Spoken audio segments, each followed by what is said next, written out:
My name is Tsitsimpho Ketwa. I am the assistant professor in the School of Social Work at Carleton University. The School of Social Work is inviting you to an art exhibition called the Confluency.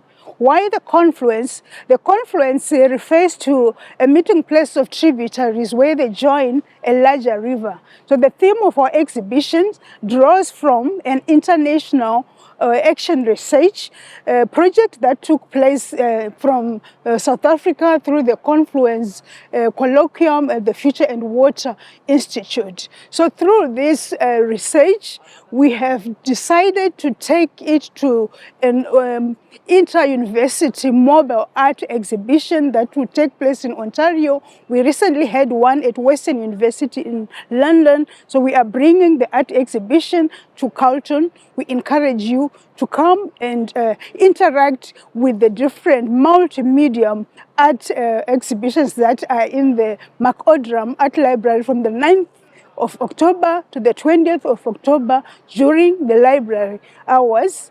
And what do you get from attending this art exhibition?